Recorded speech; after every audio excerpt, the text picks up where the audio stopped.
At my best friend's baby shower looked perfect. But then my husband leaned close and whispered, "We need to leave now." I was stunned. Why? What's happening?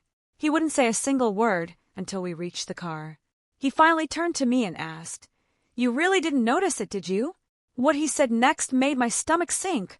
What if the person you trusted most in the world, your best friend since childhood, turned out to be a master of deception?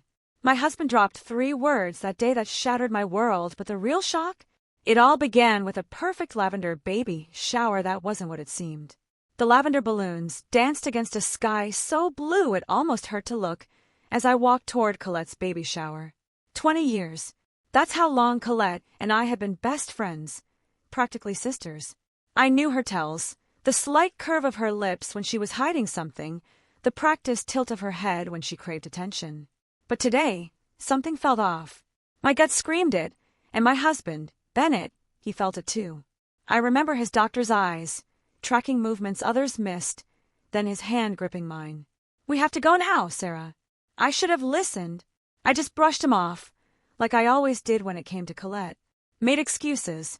It wasn't until we were halfway home, the lavender balloons shrinking in my rearview mirror, that he said the 3 simple words that would completely shatter everything I thought I knew about my oldest friend. 3 words I refused to believe. I had no idea then how deep the deception went, or what it would cost me to finally uncover the truth about the person I thought I knew better than anyone else on this planet. We pulled into Colette's circular driveway, gravel crunching ominously under our tires. Her house was draped in soft lavender and cream streamers, clusters of balloons swaying gently in the spring breeze. Cars lined both sides of a street, way more than I expected for the intimate celebration Colette had described. "Looks like half the town showed up," Bennett muttered beside me, adjusting his collar. He'd been unusually quiet on the drive over, his hands gripping the steering wheel a little too tight. "You know Colette," I replied, trying to lighten the mood. "She never does anything halfway." He just nodded, but something in his expression was completely off. Bennett was usually the social butterfly, the one making friends with strangers, remembering the names of our neighbors' pets. Today he looked watchful, almost grim. "You feeling okay?" I asked, placing my hand on his forearm. "Fine," he said, forcing a smile that didn't quite reach his eyes. "Just tired from that double shift." I let it slide. His work at the hospital often left him drained, and I really didn't want to start Colette's baby shower with an argument. We walked up the manicured path, my arms loaded with a gift basket.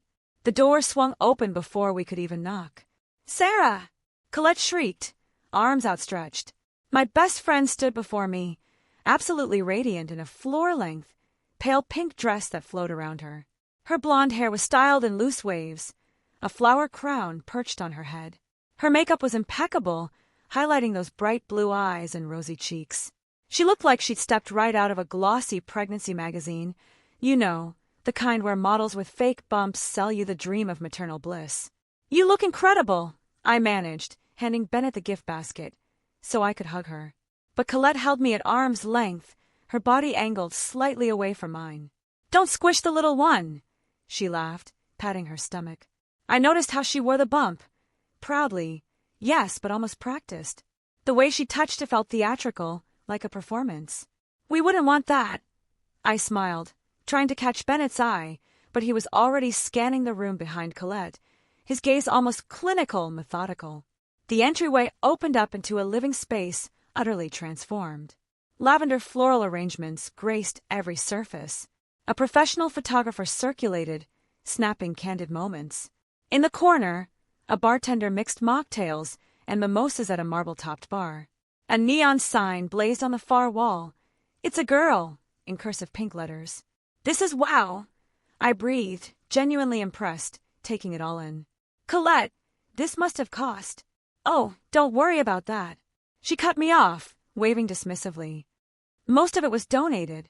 People had been so generous. Bennett's eyebrows rose slightly, just a fraction, but he still said nothing. Alaric, Colette's husband of 3 years, approached us then, holding 2 glasses of champagne. He's tall and angular, with dark hair that's just starting to recede. He handed one to Bennett. "For the non-pregnant among us," he joked, his British accent clipping the words. "Congratulations," Bennett said, clinking glasses. First-time fatherhood. Big change coming. The biggest, Alaric agreed, though his eyes darted briefly to Colette, and something passed between them, a look I couldn't quite decipher at the time. Sarah! A familiar voice called from across the room. Opal pushed through the crowd, her curly hair bouncing with each step. Trailing behind her were Sierra and Gage. My old high school circle, complete again. It's been forever, Sierra exclaimed, pulling me into a hug. Her willowy frame was draped in a bohemian dress, paint stains still visible under her fingernails despite her obvious attempt to scrub them clean. 6 months is hardly forever, I laughed. In artist time, it's an eternity, she countered, always quick with a witty comeback. Opal stood back, observing us with the analytical gaze she developed since becoming a therapist. How's the counseling center treating you, Sarah? Busy as always, I replied. You know how it is. Everyone needs someone to talk to. Gage, Colette's younger brother, lingered at the edge of our circle, hands in his pockets. He'd grown into his features since high school, no longer the gangly boy who used to slip notes into my locker. Nice to see you, he said, his eyes lingering on mine a bit too long. You too, I replied, suddenly acutely aware of Bennett watching our interaction. Colette clapped her hands, pulling me back to the present. Now that Sarah's here, I can show you all the nursery mock-up. The designer finished the renderings yesterday. She led us upstairs, chattering excitedly about organic paint and sustainably harvested timber. Bennett fell into step beside me, his fingers brushing against mine, a subtle signal. Notice anything? He whispered. Like what? I whispered back, keeping my voice low. He shook his head. Never mind. The second bedroom had been transformed into a vision of soft pinks and creams. A crystal chandelier hung over a hand-carved crib. The walls featured a hand-painted mural of a whimsical forest, complete with deer and rabbits. A plush armchair sat in the corner beside a bookshelf, already filled with classic children's books. It's stunning, Sierra gasped. Absolutely, I agreed, but a question nagged at me. This level of luxury seemed completely at odds with Colette and Alaric's usual taste, and honestly, their budget. Alaric worked in publishing, Colette ran a small nonprofit. This room alone probably cost more than they made in 3 months combined. Most of it was donated by vendors who support the maternal health initiative, Colette explained as if reading my thoughts. They want to showcase their products. That's convenient, Opal remarked, her therapist's skepticism showing through. Colette's smile tightened, just barely. It's networking, the best kind. As the others admired the custom wallpaper, I noticed Bennett standing in the doorway, his phone out. He was taking pictures of the room, zooming in on specific details. The moment he caught me watching, he quickly, almost furtively, pocketed the device. Downstairs, the party was in full swing. Games were played, advice cards filled out, and gifts piled high on a table that seemed to groan under their weight. Through it all, Bennett remained on the periphery, watching, texting, his usual social charm completely absent. During a lull in the festivities, I finally cornered him by the drinks table. What is going on with you today? Nothing, he said, but his eyes continued to scan the room, restless. Just tired. You keep saying that. I pushed. But you're acting weird. You've barely spoken to anyone. He sighed, running a hand through his dark hair. I'm sorry. I've noticed some things that don't add up. Before I could press further, the photographer called for a group photo. We all arranged ourselves around Colette, who positioned herself front and center, hands cradling her belly like it contained the most precious treasure in the world. As the photographer counted down, Bennett suddenly stepped back, his attention caught by something, or someone across the room. His eyes narrowed, and he pulled out his phone again, typing rapidly. I followed his gaze to a middle-aged man standing near the gift table, salt and pepper hair glasses. He watched Colette with an expression I couldn't quite place. Concern? Confusion? Who's that? I whispered to Sierra. She just shrugged. Maybe one of Alaric's colleagues. A family friend. The photo session ended, and Colette's mother, Patricia Whitman, a formidable woman with a severe blonde bob and surgically enhanced features, took center stage. When Colette told me she was finally expecting, Patricia began, glass raised, I thought of all the silence we've endured, all the waiting. This baby girl is truly a blessing. After a long, heavy silence, the room erupted in applause. Beside me, Bennett stiffened. "We have to go," he said abruptly, his voice low but urgent. "Now." "What are you talking about? We can't just leave in the middle of—" His fingers wrapped around my wrist, firm but not painful. His eyes bored into mine with an intensity that startled me. "Trust me, Sarah. We need to go. Bennett, this is my best friend's baby shower. I can't just—" "I'll explain in the car," he cut me off. "Please." Something in his tone, not panic, but absolute, unwavering certainty, made me relent. I made quick apologies to Colette, blaming a hospital emergency. She pouted, but accepted my excuse, extracting a promise that we'd have lunch soon. As we drove away, the lavender balloon still visible in the rearview mirror, I turned to Bennett. "This better be good." His knuckles were white on the steering wheel. "It's not good, Sarah. It's not good at all." The silence in our car felt heavy, almost physical, like a suffocating third passenger. Bennett drove with mechanical precision, eyes fixed on the road ahead. Outside, the cheerful spring sunshine seemed to mock the growing tension inside. "Are you going to tell me what that was about?" I finally asked, my voice tight. "Or should I just guess?" Bennett's jaw tightened further. "Just give me a minute to figure out how to say this." "Say what?"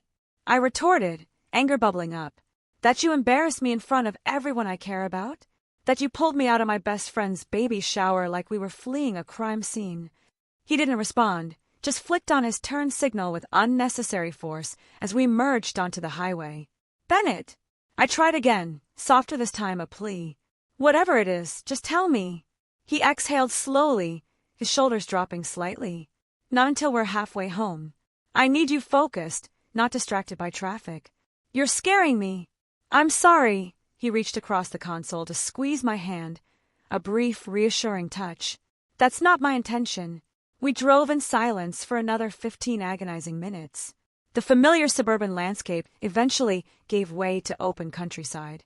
When we passed the midpoint marker, a rusty billboard for a long-closed diner, Bennett finally spoke. His voice was calm, almost flat. "Colette's not pregnant." I stared at him, waiting for the punchline. When none came, I let out a short, incredulous laugh. "What are you talking about?" "We were just at her baby shower. I saw her belly." "You saw something," he agreed, his voice clinically detached. "But it wasn't a 7-month pregnancy." That's insane." I twisted in my seat to face him fully. "I've known Colette since we were 6 years old. I think I'd know if she was faking a pregnancy." "Would you?" His eyes flicked to mine briefly before returning to the road. "When was the last time you actually touched her stomach?" The question landed like a slap. I opened my mouth to answer, then closed it again. I pictured every interaction with Colette over the past months. The announcement dinner, the gender reveal party, the shopping trips for maternity clothes. Each time, there had been hugs, yes, but always at angles, always brief, always controlled. "She doesn't like people touching her belly," I said defensively. "Lots of pregnant women don't. That's convenient." "Stop it," I snapped. "This is ridiculous. You can't possibly think Colette is faking this. What would even be the point?" Bennett sighed. "The man at the gift table? That was Dr. Nathaniel Harmon.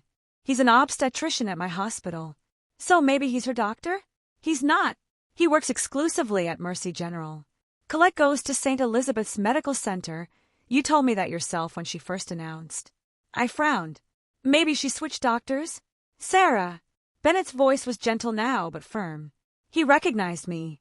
We made eye contact, and he looked concerned. Deeply concerned. And after that, I overheard Alaric on the phone in the hallway near the bathroom. Bennett's hands tightened on the wheel again. He said, and I quote, "She's starting to believe it herself. We need to speed this up." A chill ran through me. That could have been about anything. Then explained the medical reports I saw in Colette's home office last week when we were helping them move furniture. "You were snooping through their papers?" I was aghast. "They were out on the desk. Blood test panels, Sarah. Not consistent with pregnancy. You had no right." "I'm a doctor. I know what I saw." Anger flared inside me, hot and defensive. "So what? You think this is all some elaborate hoax? That my best friend is walking around with a fake bump, pretending to be pregnant?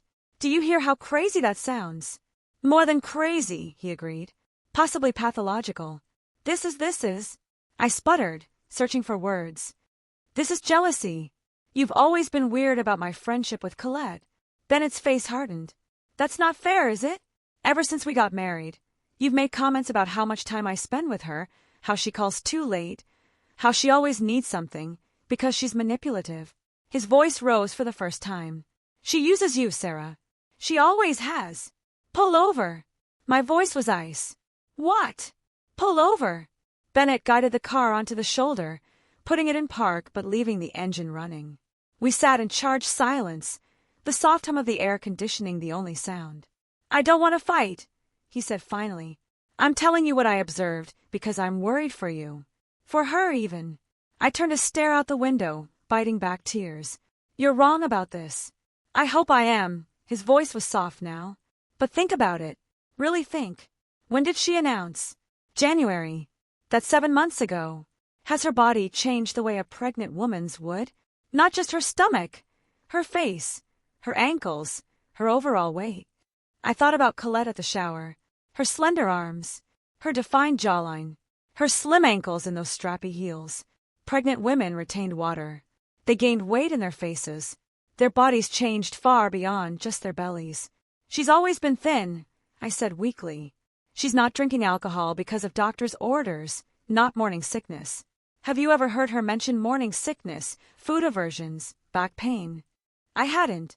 Colette's pregnancy had been, by her own account, practically magical. No symptoms, no discomfort. And that nursery, Bennett continued, everything's still in packaging. Nothing assembled. Almost like it's just for show. Stop. I covered my ears childishly. Just stop. He fell silent, waiting.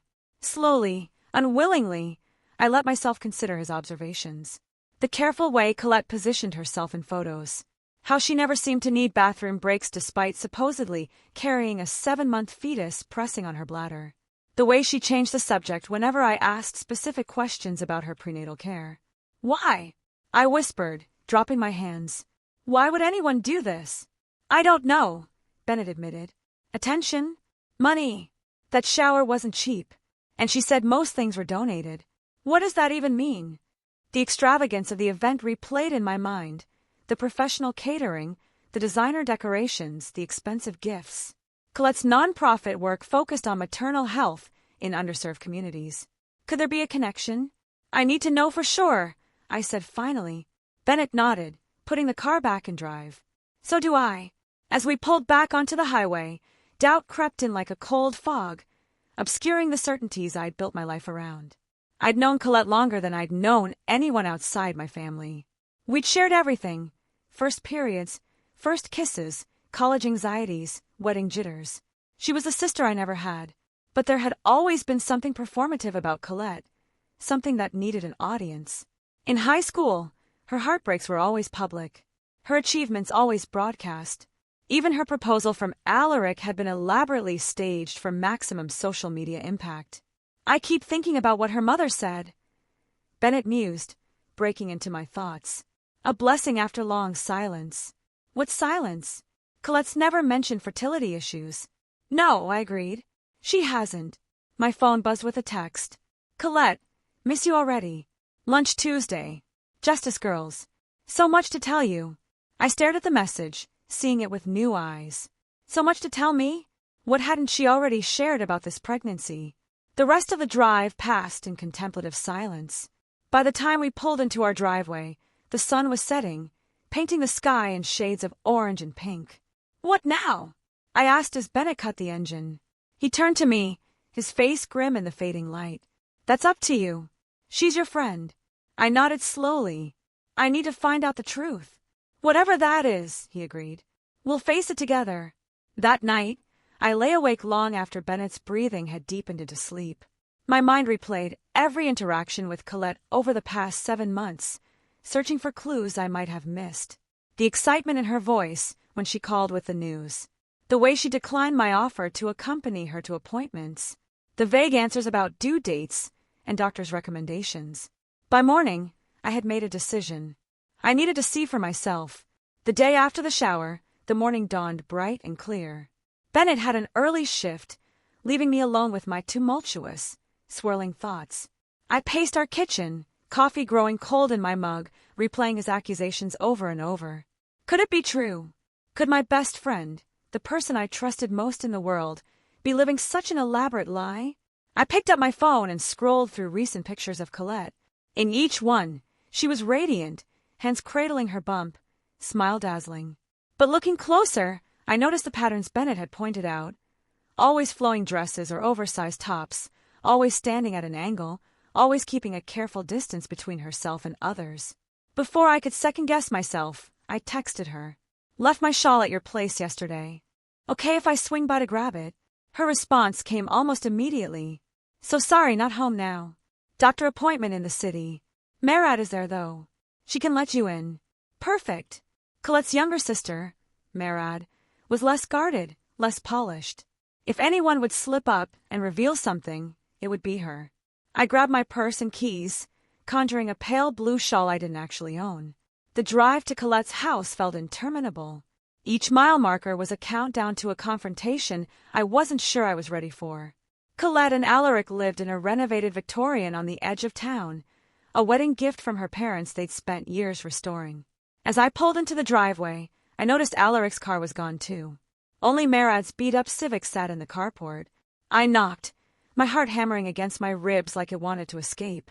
Footsteps approached, and the door swung open to reveal Merad, her hair pulled into a messy bun, wearing sweatpants and one of Colette's old college t-shirts. Sarah! Her surprise seemed genuine. What are you doing here? I left my shawl yesterday, I explained, forcing a smile. Colette said you'd let me in to look for it. Oh, Merad blinked, then stepped aside. Sure, come in. It's probably in the living room with all the shower stuff. I stepped into the house, immediately struck by how different it felt from yesterday. Without the crowd and decorations, it seemed hollow, almost staged. Sorry about the mess, Merad said, gesturing to a half-eaten breakfast on the coffee table. I wasn't expecting company. No worries. I scanned the room, pretending to look for my non-existent shawl. The shower was beautiful. You all must have worked so hard. Mostly the event planner, Merad shrugged. Colette had very specific requirements. I'm sure she did. I moved toward the dining room, where a bottle of red wine sat open on the table beside a plate with half a steak. Late breakfast. Merad flushed. Alaric's from last night. Steak and red wine. I raised an eyebrow. Bit heavy for Colette these days, isn't it? Oh, she didn't. Merad stopped herself mid-sentence, eyes widening slightly. I mean, she had something else. Pregnancy-friendly. I nodded, filing away that slip. Where is Colette today? She mentioned a doctor's appointment. Merad shifted uncomfortably. Yeah, she went to a clinic out of town. Special monitoring or something. Her voice wavered on the last words. Is everything okay with the baby? I pressed, watching her reaction carefully. Oh, everything's fine. The answer came too quickly. Just routine. That's good to hear. I wandered toward the stairs. Mind if I check upstairs for my shawl? Maybe it ended up in the nursery somehow. I'll come with you, Merad said, a little too eagerly. The nursery looked exactly as it had yesterday, pristine, untouched. But now, looking with Bennett's eyes, I saw it. None of the boxes were opened. The crib parts were still wrapped in plastic. The mattress was still in its packaging. Even the baby clothes in the dresser still had tags attached. It's like a showroom, I murmured, running my fingers along the changing table. Colette wants everything perfect before she opens anything, Merad explained. You know how she is. I thought I did, I said softly. As Merad turned to check the closet for my shawl, I noticed something behind the changing table. A small journal, wedged as if it had fallen and been forgotten. When Merad wasn't looking, I slipped it into my purse. Not here, Merad announced. Maybe downstairs in the coat closet. We returned downstairs, and I made a show of checking various spots. I should get going, I said finally. I probably left it in the car after all. I'll tell Colette you stopped by, Merad offered, walking me to the door. Please do. I paused on the threshold. Merad, is everything really okay with Colette? She seems different lately. Something flickered across the younger woman's face, a flicker of fear. She's going through a lot, she said carefully. But she'll be fine. She always is. If she needs anything, you'll be the first to know. Merad finished, but her smile didn't reach her eyes. I was halfway to my car when I heard voices from the side of the house. Instinctively, I ducked behind a large hydrangea bush. Colette's voice, clear and sharp, carried through the open kitchen window. "I don't care what he thinks. This will be over after the donation clears." My blood ran cold. Donation? What donation? I crept closer, trying to hear the rest of the conversation, but Colette had lowered her voice. I could make out only fragments. "Not backing out now, too much invested." The sound of footsteps on gravel sent me scrambling back to my car. I slid into the driver's seat, just as Colette rounded the corner of the house, phone pressed to her ear. Face set in an expression I'd never seen before, calculating, cold. I started the engine and pulled away, my heart hammering. In my rearview mirror, I saw Colette watching my car, her free hand not on her belly, but hanging loosely at her side. Once safely down the street, I pulled over and called Bennett. "You might be right," I said when he answered, my voice shaking. "Something's definitely off." "What happened?" His concern was palpable, even through the phone. "I went to her house, found a journal, heard her talking about a donation clearing, saying it would be over after that." Bennett was silent for a moment. "Did you see any medical paperwork? Anything concrete?" "No, but Merad was acting weird, and there was red wine and steak on the table, and the nursery. Nothing's been opened, Bennett. It's all still in packaging." "Keep the journal," he advised. "We might need it as evidence." "Evidence of what?" I asked, suddenly terrified of the answer. "What exactly do you think is happening here?" Bennett's voice was grim. "Best case scenario, some kind of delusional episode. Worst case, fraud." After we hung up, I sat in my car, staring at Colette's journal in my lap. Opening it felt like a betrayal, a violation of a sacred friendship. But not opening it felt like enabling whatever dark secret was unfolding. I took a deep, shuddering breath and flipped to the first page. "My dearest daughter," it began, "though you're not yet in my arms, you're already in my heart. Each day I wait for you is a day closer to holding you. They don't understand. They say it's not possible, that I should accept reality. But mothers know. Mothers always know. Your room is ready. Your family is waiting. All we need now is you. With eternal love, your mother." The entry was dated 3 years ago. 3 years. I flipped through more pages, each one a letter to this phantom daughter. Some were hopeful, some angry, some desperate.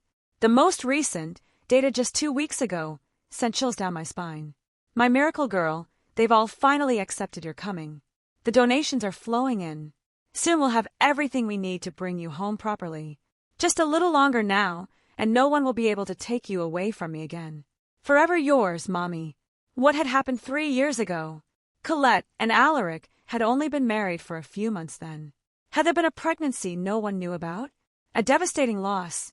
My phone buzzed with a text from Colette. "Saw you driving away. Did you find your shawl?" I froze, unsure how to respond. Before I could decide, another text came through.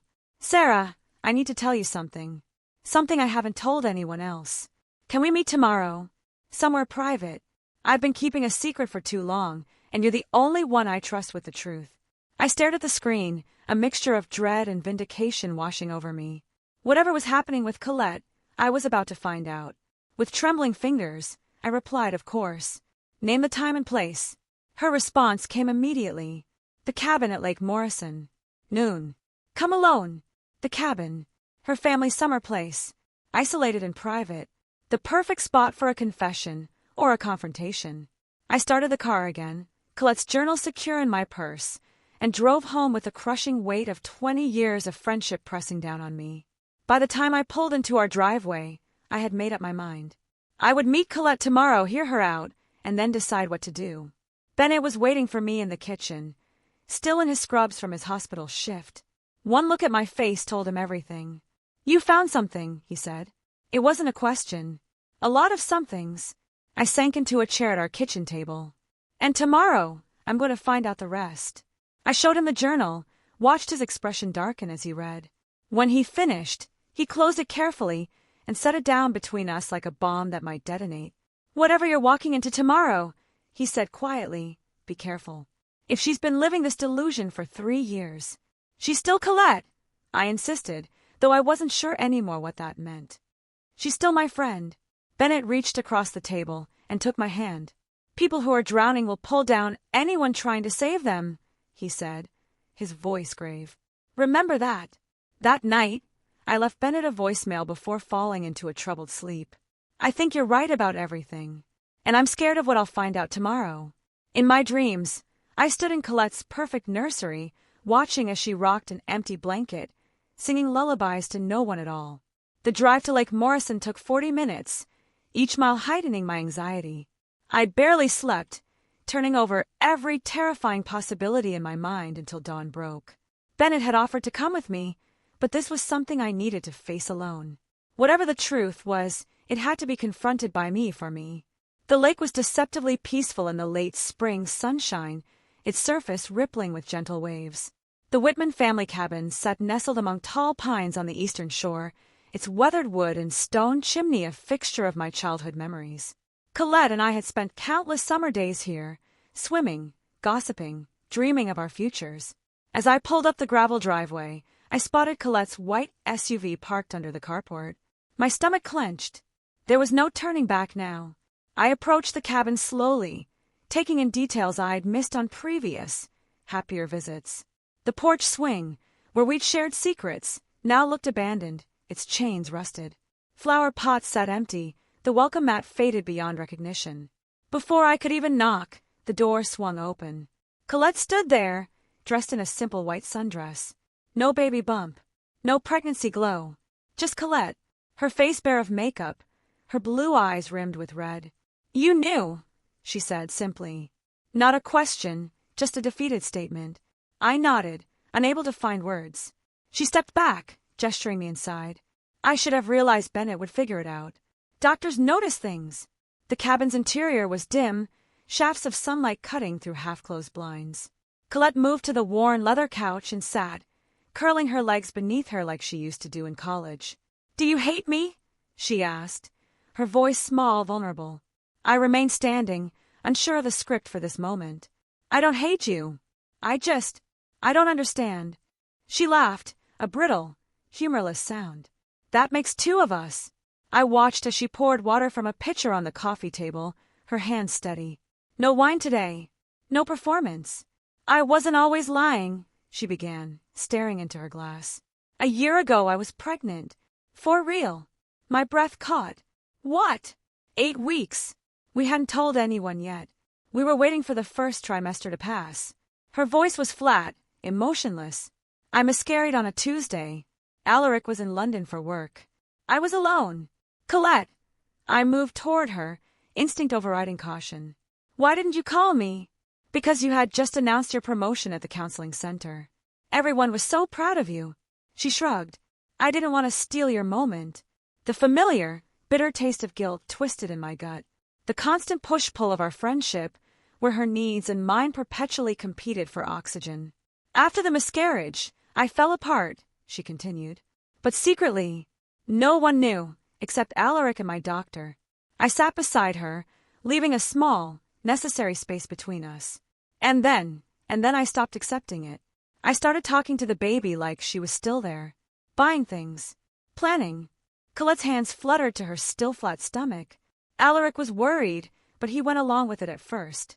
He thought it was grief. When did it become this? I gestured vaguely at her, at the elaborate situation we were now in. She sighed. 3 months ago, I was supposed to speak at a maternal health fundraiser for my nonprofit, you know. But I had a panic attack before going on stage. Couldn't breathe. Couldn't think. "I remember," I said. "You said you had food poisoning." "Another lie," she smiled sadly.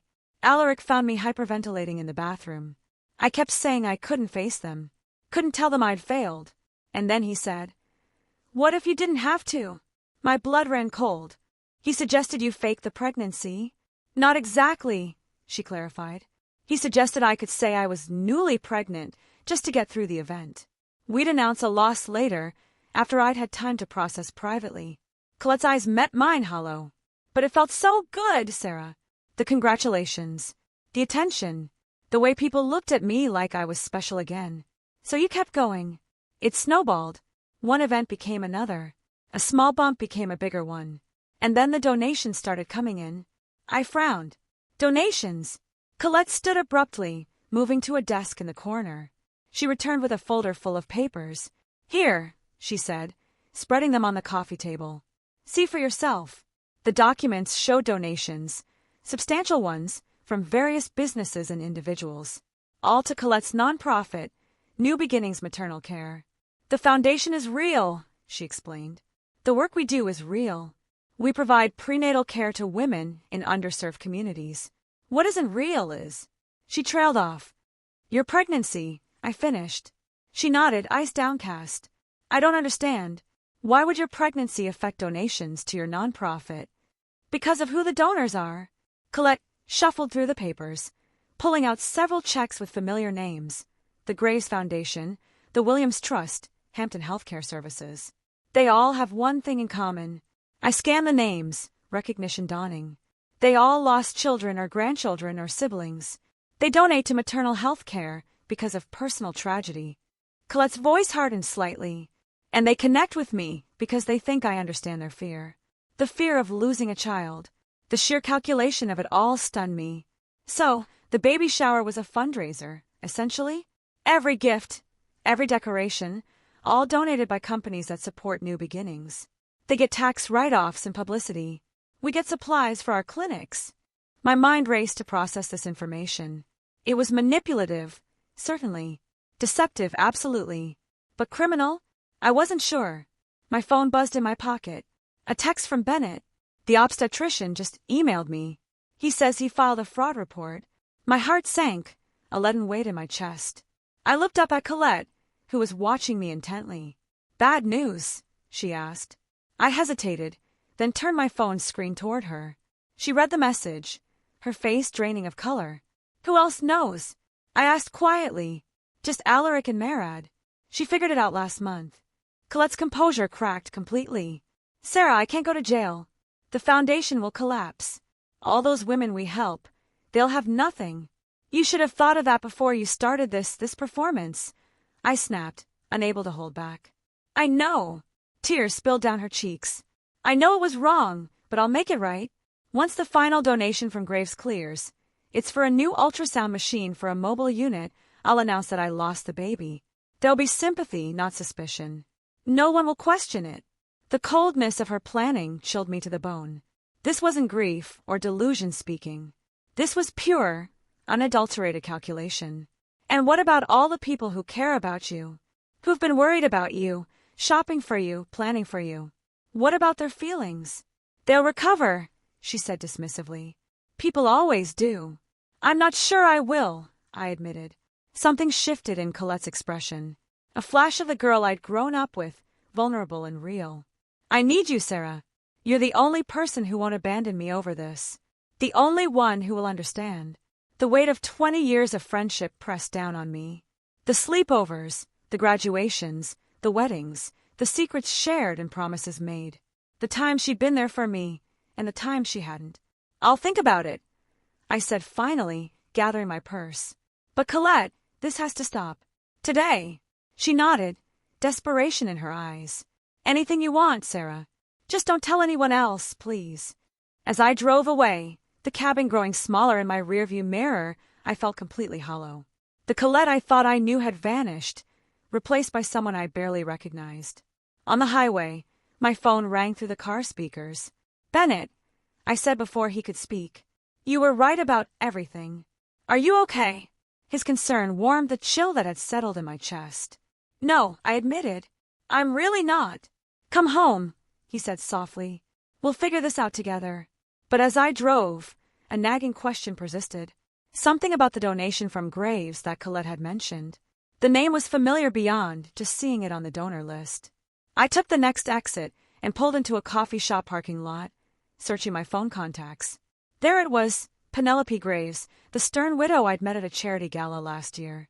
She'd taken an interest in my counseling work with grieving parents. Before I could second-guess myself, I dialed her number. "Mrs. Graves, this is Sarah Walker. We met at the Bright Futures Gala." I swallowed hard. "I was wondering if I could ask you about a donation you made to New Beginnings Maternal Care." 30 minutes later, I sat stunned in my car, Mrs. Graves' words echoing in my ears. Colette had promised the baby would be named after Mrs. Graves' late husband. Edward for a boy, Edwina for a girl, Mrs. Graves had recounted, her voice still laced with profound grief. She said it would be a living memorial to him, since the baby's father, what was his name? Alaric, had agreed to it. This wasn't just faking a pregnancy. It wasn't just misleading donors. This was strategic, calculated emotional manipulation of grieving families. And suddenly I knew.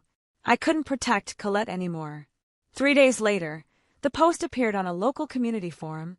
Fraud alert. Local nonprofit director faking pregnancy to secure donations. I didn't write it. Bennett didn't write it. But the damage was done. Within hours, the story spread through our small town like wildfire. Screenshots circulated on social media. Local news picked it up. Colette's phone went straight to voicemail. Alaric deleted his accounts. Bennett was called in to speak with hospital administration, as was Dr. Harmon, the obstetrician who'd been at the baby shower. Both were asked to provide statements about what they'd observed. I didn't say anything specific, Bennett assured me that evening, loosening his tie as he collapsed onto our couch.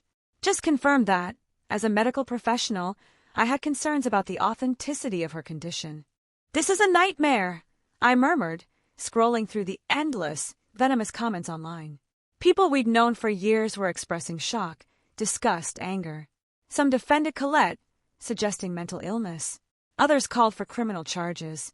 How did this get out? Bennett asked. You didn't tell anyone but me, right? And Mrs. Graves, I admitted, but she wouldn't have posted this. She was horrified, embarrassed. Someone else at the shower must have had suspicions. Or maybe it was Marad. Whoever it was, the result was the same. Colette's carefully constructed world was imploding, and I was watching it happen from a distance, feeling a strange mix of vindication and profound sadness. The letter arrived the next day, hand-delivered to our mailbox. I recognized Colette's elegant handwriting immediately. Sarah, I know what you did. I trusted you with my truth, and you betrayed me, just like everyone else eventually does. Don't bother denying it. You were always jealous of my life, my marriage, my success. You pretend to be supportive, but deep down, you've been waiting for me to fail. Well, congratulations. You've destroyed everything I built. I hope you're satisfied. Colette, no apology, no acknowledgement of her deception. Just blame, shifted squarely onto my shoulders. I crumpled the letter, a memory surfacing from our junior year of high school. Colette fainting dramatically in the cafeteria after her boyfriend broke up with her. The ensuing chaos, the ambulance called, the week of concerned attention that followed. And later, her confession to me, I just needed everyone to see how much he hurt me. I'd excused it then. I'd excused so many things over the years. The borrowed clothes never returned. The boyfriend she'd flirted with. The plans canceled when better options came along. Always with that same charming smile that made it impossible to stay angry. The doorbell rang, startling me from my thoughts. Sierra stood on our porch, her artistic bohemian style replaced by jeans and a simple t-shirt. She looked utterly exhausted. Can I come in? She asked, her voice small. I nodded, leading her to the kitchen where I poured us both coffee. I feel like such an idiot, she said after a long silence. I lent her $3,000. My head snapped up. What? Sierra nodded, shame coloring her cheeks. For the nursery. She said it was temporary, that a big design commission was coming through, but she needed to pay the contractor right away to secure the slot. Oh, Sierra. I know. But she's always paid me back before, and she was so excited about making everything perfect for the baby. Sierra's eyes filled with tears. There is no baby, is there? No, I confirmed gently. There isn't. Was there ever? A year ago, she miscarried early. Sierra absorbed this, nodding slowly. That makes more sense than whatever this is. Did she approach anyone else for money? Opal. Maybe, Sierra mused. They had lunch a few weeks ago. Colette was pretty focused on her afterward. I made a mental note to call Opal. If Colette had been systematically targeting our friend group for loans, this was even worse than I'd imagined. After Sierra left, I did exactly that. Opal answered on the first ring, her therapist voice in full effect. I've been expecting your call, she said. You want to know if she asked me for money too? Did she? Not directly, but she talked a lot about her foundation's work, how they needed a mental health component, how perfect I would be to consult. Opal sighed. I offered to volunteer my time. She seemed disappointed. You saw through it. Professional hazard. I notice when someone's performing rather than being. Opal paused. In my professional opinion, Sarah, Colette shows traits consistent with Munchausen by proxy, except the proxy is her own identity as a mother. She's created a narrative where she gets sympathy, attention, and now financial gain, all centered around a pregnancy that doesn't exist. I close my eyes, overwhelmed. What happens to someone like that without intervention? The lies get bigger, the stakes get higher, and eventually it all falls apart. Opal's voice softened. Has anyone heard from her? Not since the story broke. She sent me a letter blaming me for everything. Classic deflection. She can't face her own culpability. After we hung up, I sat in silence, trying to process everything. My phone buzzed again. Gage. Colette's brother. Sarah. His voice was ragged when I answered.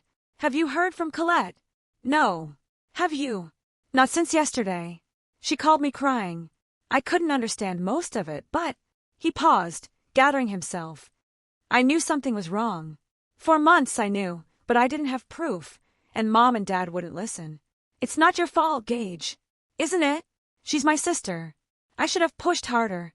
His voice broke. The police are involved now. Someone filed fraud charges. Multiple donors, apparently. And Sarah, she's gone. Cleaned out her accounts this morning and disappeared. I gripped the phone tighter. What about Alaric? He says she left him too, but he seems more angry than worried, which tells me everything I need to know about their marriage. After we hung up, I called Bennett at the hospital. Colette's missing, I said without preamble. His voice went low. Serious missing, or just disappeared. Disappeared. Accounts emptied. No one's heard from her. A long pause. She might come to you, he said finally. Why would she? She blames me for exposing her. Because you're her constant, her emotional safety net. Even when she's pushing you away, she's really pulling you closer. Bennett's words haunted me as evening fell. I paced our house, jumping at every sound, peering through windows at the slightest movement.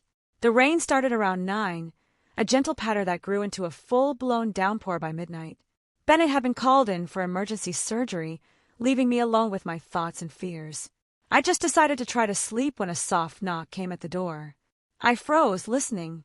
It came again, not demanding, barely audible above the drumming rain. I approached cautiously, peering through the peephole. Colette stood on our porch, soaked to the skin. Her hair plastered to her face. No makeup. No designer clothes. Just Colette, broken and dripping on our welcome mat. I opened the door. She didn't speak, didn't move, just stared at me with empty, haunted eyes. Then, like a puppet with cut strings, she collapsed forward into my arms. Her body felt small, fragile as I caught her. For a woman who'd been portraying a 7-month pregnancy, she seemed to have wasted away to almost nothing. I could feel her ribs through her sodden shirt as I half-carried her inside. I settled her on the couch, wrapping her in a thick throw blanket. She stared straight ahead, unresponsive. I made tea she didn't drink, asked questions she didn't answer. Finally, I just sat beside her in silence, watching the rain streak down our windows.